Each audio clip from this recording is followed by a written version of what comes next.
Mritunjay Chaubey, Global Vice President, Sustainability and Environment, UPL Limited. Please put hands together for Dr. Mritunjay.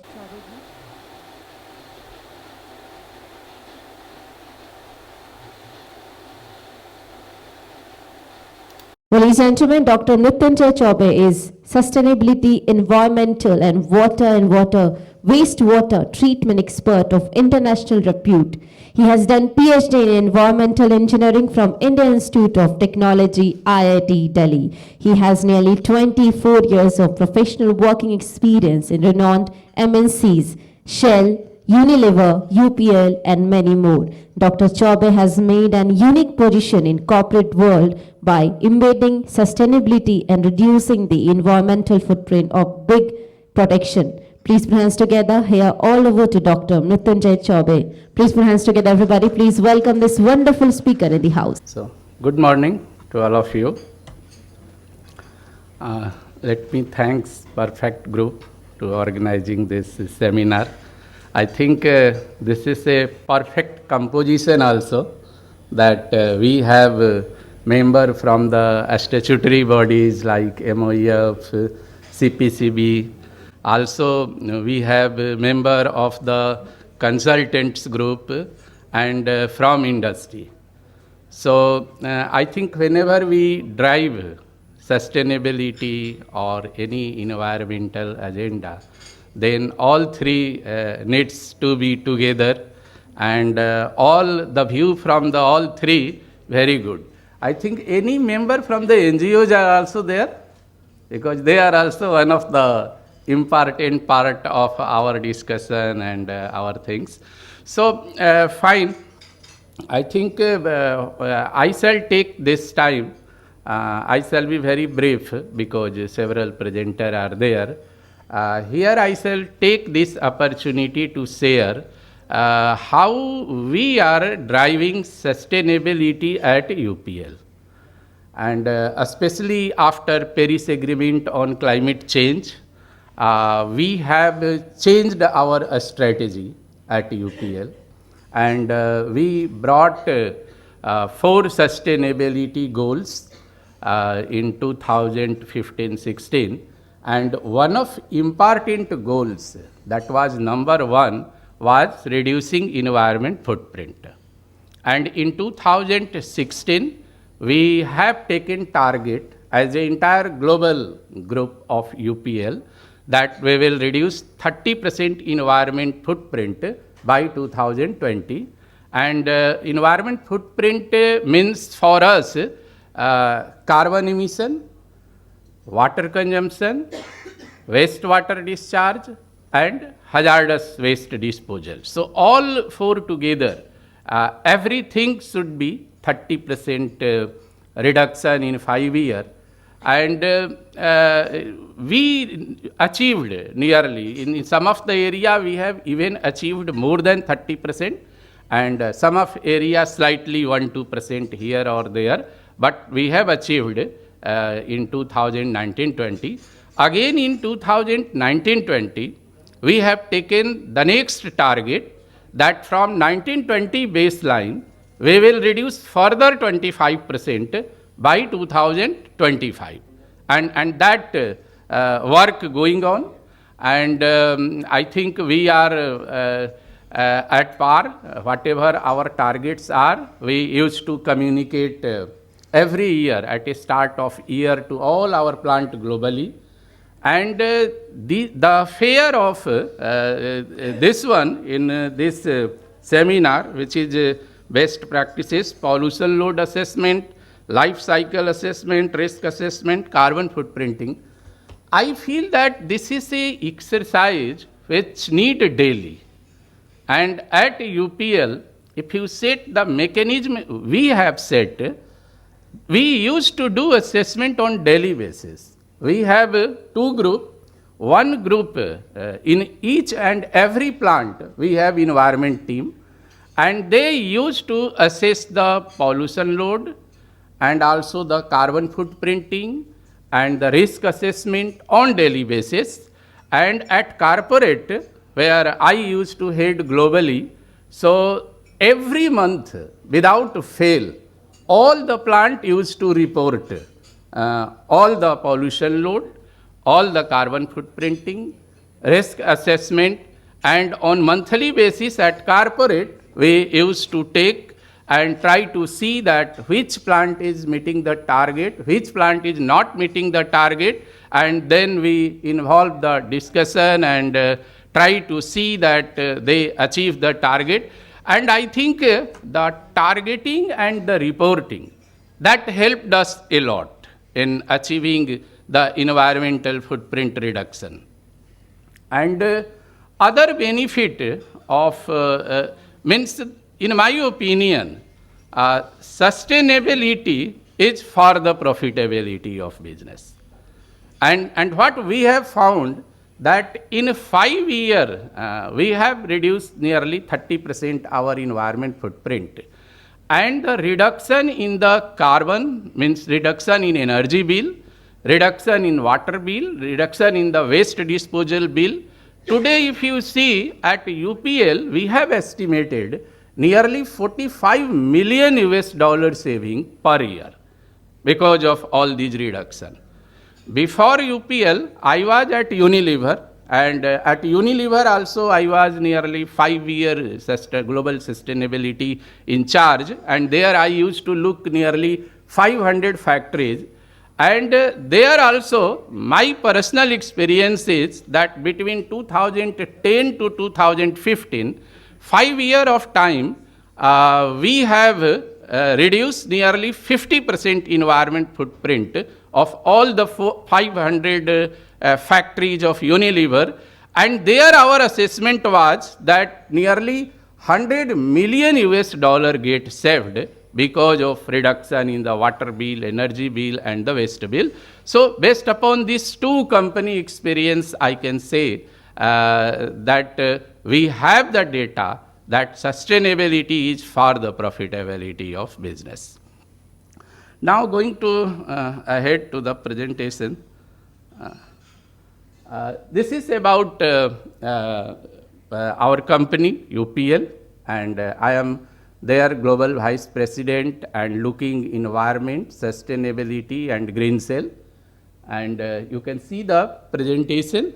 We are 5th largest agrochemical company in the world. And we are also logo holder of Responsible Care and FTSE for Good. And 3 important international sustainability index. One is Dow Jones Sustainability Index, DJSI. Second is the Sustainalytics from the Netherlands. And third is the FTSE from the London Stock Exchange. All 3 international rating agencies has rated UPL #1 globally among the agrochemical companies. And our presence is more than 130 countries. And we have committed carbon neutrality by 2040 to our all global operation. So we have made public commitment that by 2040 we will achieve the carbon neutrality. Now this is the sustainability framework which we have applied at UPL, especially after Paris Agreement on climate change. And as I mentioned in the beginning that we brought a lot of changes at UPL after Paris Agreement on climate change. And this is the sustainability framework which we have implemented at UPL. And in this sustainability framework, first is we have set a global sustainability goals. And under goal, you can see here, first goal is reduce environment footprint, which I have already discussed that first 5 years our target was reduce 30% environment footprint, and now again we have taken further 25% reduction by 2025. So UPL is talking in 10 years of time, 55% reduction of environmental footprint. And then second is enhance world food security. So under this enhance world food security, our sustainability goal is by 2025, product portfolio in our operation should be more than 50% from the sustainable and differentiated product. So now we are number one globally among the biological. So we are changing our product portfolio more toward the biological than the chemical. Also, we are bringing some of the innovative product, like one is the Jiba, which is a popular, and Jiba is a product which used to reduce the 15 to 25% water consumption in agriculture. So wherever it's get used. Likewise, several innovative product we are bringing, and our aim is that by 2025, more than 50% product portfolio will be from the sustainable and differentiated product. Our third goal is enhance sustainable sourcing. So we are working a lot on the sustainable sourcing, and at this moment of time we have taken target that by 2025 at least 60% sourcing must be from the sustainable sources. And the fourth goal is strengthen community well-being. And there we are aiming that more than 3 million people we will impact through our CSR activities. Under global reporting, we used to follow GRIS standard, and every year we put our sustainability report in public domain, and it is third party assured by the KPMG. And also we are in process of releasing our TCFD report. So very soon, within 1 or 2 months of time in coming days, we will release our TCFD report of UPL in public domain. Also, we are closely working with the WBCSD and also the UN Global Compact. Under global certification, we are the RC logo holders and also FTSE for good logo holders. And these both agencies used to do the audit of our operation at every 2 years of time. So they have helped us a lot to improve and also monitor the progress of environmental standards and implementation of sustainability policy.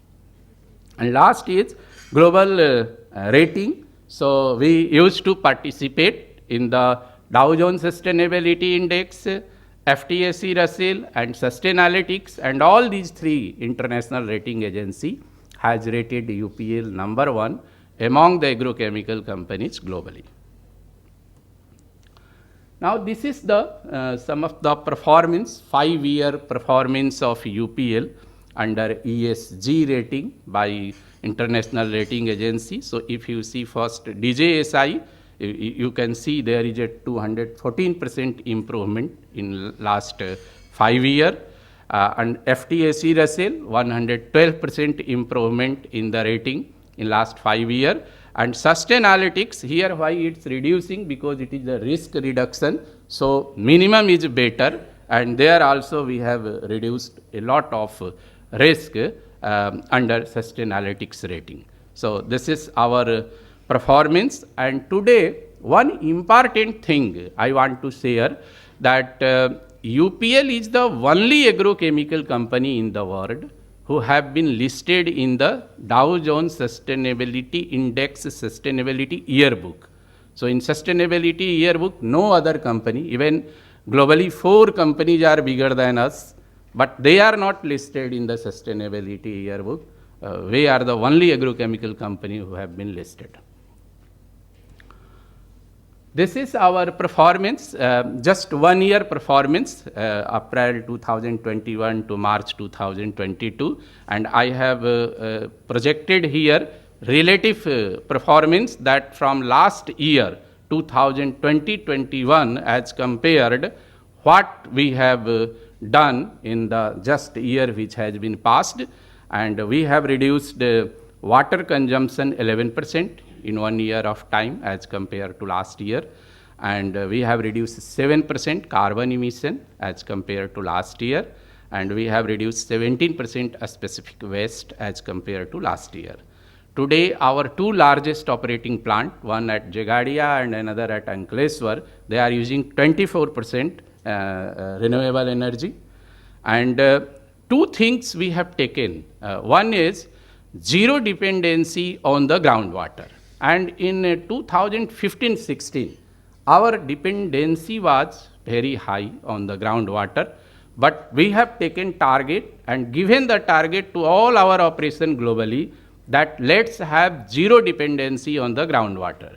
And today I am happy to say that when we review this year performance of all our global 43 to 45 operating plant, then we found that only 1% now dependency of UPL is on the groundwater.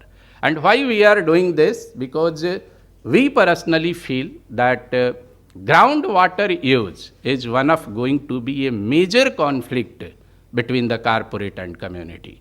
So let's use as minimum as possible groundwater.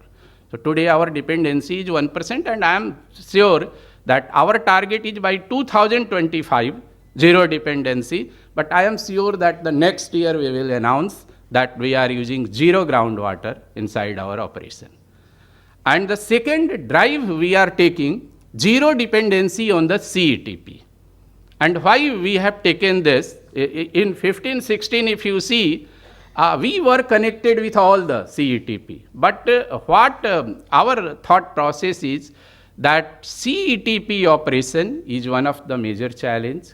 And since variation in the effluent characteristics comes, and also the skilled operation is the problem, so always issue happens to be with CETP. So what we are doing, we have made our strategy that let's have zero dependency on the CETP, and wherever our connection is with the CETP, we are pursuing ZLD there.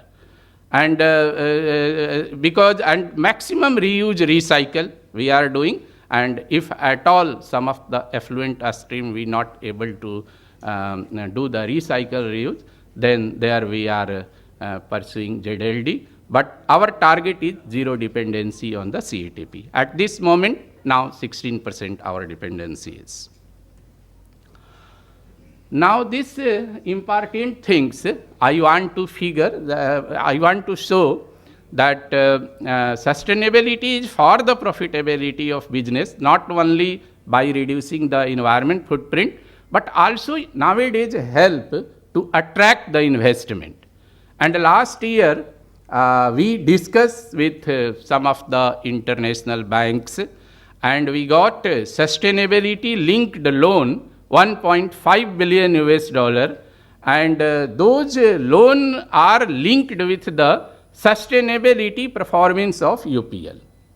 And we have given them commitment that by 2025 we will reduce 25% our environment footprint as compared to 1920, and if we will achieve, then only the subsidized rate is applicable, and if we will not achieve, then they will increase the rate of interest. And we got last year 1.5 billion US dollar sustainability linked green loan. And okay, so I think here you can see the performance, whatever the target set for the 2021-22 by the bank, and last is the actual what we have achieved in 21-22. So you can see that our present sustainability performance is better than committed performance for 1.5 billion US dollar. So that's how our performance is going on. And these all get audited by these banks, because if they have given the sustainability linked loan 1.5 billion, so you can see that how many kind of assessment and all the data verification those banks may be doing. And in those verification we came out that our performance is better than what the target we have taken. Now some of the technology, I will just share that recently we have implemented many more green sustainable technology, and we have one dedicated green cell. We have created inside UPL a global platform green cell, and there we have number of engineers, biologists, technocrats working only for the implementation of green sustainable technology inside UPL, and aim is by those technological intervention we can reduce our environment footprint. And Green Cell also reports to me. So here I want to share, although there are number of technology we have implemented, but related to wastewater treatment, I want to share 4 technologies which we found very good and the successful in last 1-2 year, and we have got 5 patents also from the Green Cell. So one good technology I want to share with you about a scale van. So a scale van is a technology which we used inside cooling tower, and in cooling tower you can directly take the treated wastewater and you can recycle the water as high as up to 1,50,000 ppm TDS. So a lot of reduction of fresh water happens in cooling tower, and cooling tower is one of the major water user inside the chemical industry. Second good technology we came across is the volute, and volute is a very good sludge dewatering technology, and we have implemented inside our ETP, and this is a very compact and very less power consumption happen with the volute, and it's work 24 hours, and very good technology for the sludge dewatering. Third is the vacuum distillation. This vacuum distillation just recently we have implemented at our Haldia plant, first technology, and the beauty of vacuum distillation is that it's consume 1/3 energy while doing the evaporation. So if you want to use multi-effect evaporator, then ME uses a lot of power, and then the carbon emission is associated. So this vacuum distillation is replacement of ME, and our experience is that it consumes 1/3 energy as compared to multi-effect evaporator. So this vacuum distillation is one of the very good technology. Last one is the forward osmosis technology, FO technology. This we have implemented, I think first time in the chemical industry we have implemented, and we have implemented at Unit 1 Ankleshwar. It's working very successful from last 2 years, and this is the technology where we don't able to treat with the conventional activated sludge process or biological treatment process our wastewater.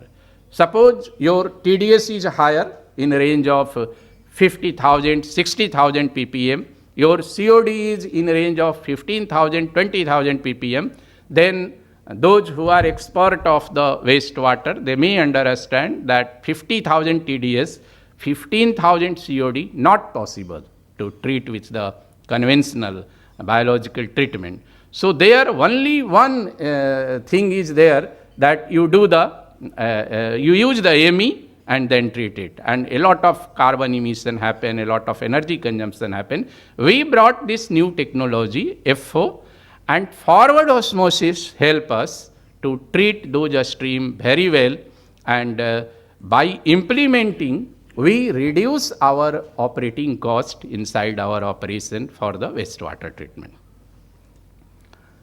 Now this is the, many more things are there, so I will quickly conclude, but this is very important things which I want to share. At UPL, what we found problem, that a strategy of collecting all the effluent at one place and treating with one ETP, that doesn't work in the, especially in chemical and agrochemical company, because we have variation of a stream and different kind of a stream we get generated. So we implemented effluent identification, segregation, and then treatment. And broadly we have classified our all effluent stream into 3 categories, green stream, yellow stream, and red stream. And by quantity, if you ask, our practical experience is that 70% are green stream which is very easy to treat with the biological treatment, and 20% are LO stream, which difficult to treat, but the technology like forward osmosis we are using, or OH radical we are using at our Columbia plant, so by that way we can treat. And only 10% difficult effluent, red stream we get, which is very difficult to treat with any technology. So we have adopted the strategy that let's segregate it into green, yellow and red, and then apply the appropriate technology and then treat it. And this scheme which I am sharing with you, this we have implemented in all our UPL technical manufacturing plant, and very good result we are getting. Not only we are achieving all the treatment standards, but a lot of water we are doing recycling, reuse, and also our operating cost get reduced. That is a very important, that when you segregate and use appropriate technology, there happens to be reduction in the operating cost. This is the one case study. Recently in Unit 1, Ankleshwar, we have implemented ZLD. And why we have implemented ZLD? If you ask personally from me, I always used to tell that ZLD is not an environment friendly technology. And I have published one paper also in Indian Chemical Council journal. Even last year I have published one book, Wastewater Treatment Technology Design Considerations, and that has been published by Wiley Publication USA. There also one entire chapter I have devoted on the how ZLD is not environment friendly. But here in Unit 1, why we have implemented? Because I told you that we want to reduce our dependency on the CETP. And why it is? Because every 15 days, maybe 1 month, 2 months of time, we found that some line from the CETP going to deep sea discharge, they leaked. And those are not in our control. Those are in association control. And when the line get leaked, then just one liner come to us from the GPCB that please stop all your effluent going outside, even the treated effluent going outside. And any industry, if you see the storage capacity, we don't have more than 2 days, 3 days storage.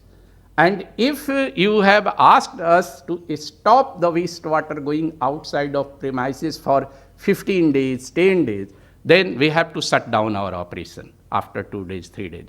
So based upon the business interest, we have decided that let's implement ZLD in Unit 1.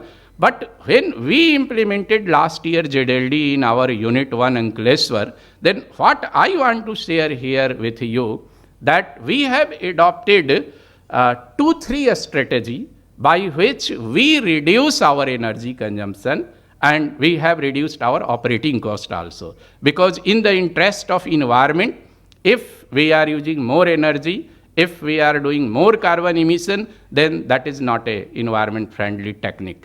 So we have applied, one is the identification, sampling and characterization of effluent. So same philosophy what I have explained to you, effluent segregation.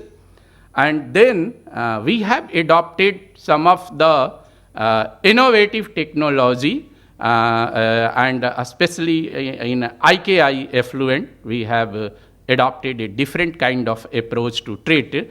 And then forward osmosis we have implemented, a scale ban we have implemented. And you can see that if we have not implemented these technologies, then our operating cost happens to be nearly 1,932 per cubic meter. But since we have adopted a different approach, so today our operating cost of ZLD is 1,120 rupees.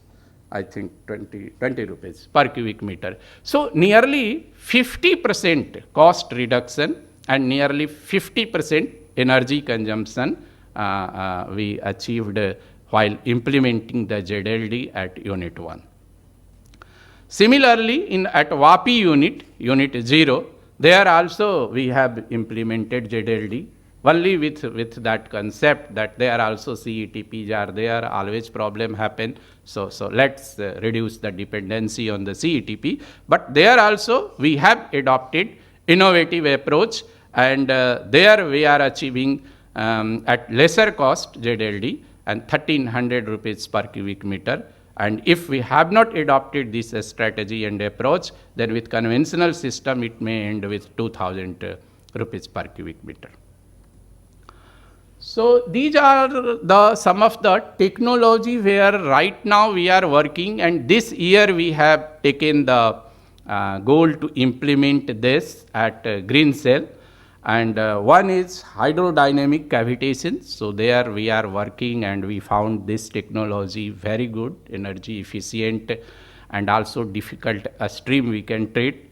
Second is photo detoxification. So there also we are working, and photo detoxification is a special interest for me, because when I was using, when I was pursuing doctorate at IIT Delhi, then this was my favorite topic of photo detoxification. So that we are going to implement inside our wastewater treatment plant. In dense system, they are in a biological system, especially activated sludge process or MBBR, when we want to reduce the energy consumption inside the aeration tank, then in-dense system is a very good technique, and that we are hoping this year to implement. And then green hydrogen. Right now, we are working on the green hydrogen, and our strategy is this year we are going to put a pilot plant for the 1 megawatt, and our one of the unit, Jagadia, we uses hydrogen and ammonia as a raw material. So first our strategy is to get hydrogen and ammonia and directly use inside plant, and later on our strategy is to convert entire power plant and run on the hydrogen energy. But it's too early, it is at concept stage. We are working, and we are hopeful that we will implement going forward green hydrogen. Now this is the book which I was talking to you. Last year I have written one book, and that get published by the Wiley Publication at the same time from the UK and the US office of Wiley Publication. Wiley Publication is 200-old, very big publishing house and renowned publishing house. The name of this book is Wastewater Treatment Technologies Design Considerations. And in this book, it is not like a conventional book. One unique feature in this book is that more than 30 kind of industry, where my personal experience happens to be, I have summarized the effluent characteristics. So if anyone want to design, directly the all design data can be taken from there. And then I have outlined several latest advanced technology design also in this book, like a scale band, forward osmosis, volute, OH radical. You cannot found in any right now conventional book. So that I have summarized in this book. And I have tried that the one person who have a basic knowledge in the wastewater treatment, they can also use to design the plant. So that kind of design methodology has been summarized in this book. And the zero liquid discharge, there I have devoted one full chapter, how it's not environment friendly, but still in some of the cases, if needed, we can implement it. And the last chapter is devoted on the operational excellence. So very good for the operator, how to operate the wastewater treatment. And it's available on almost all e-commerce site. Amazon also it's available very easily. Now I shall conclude, but before concluding, let me talk about the SDGs. At UPL, among 17 SDGs, we have prioritized 5 SDGs. And based upon these 5 SDGs, we have also UPL sustainability goal by 2025.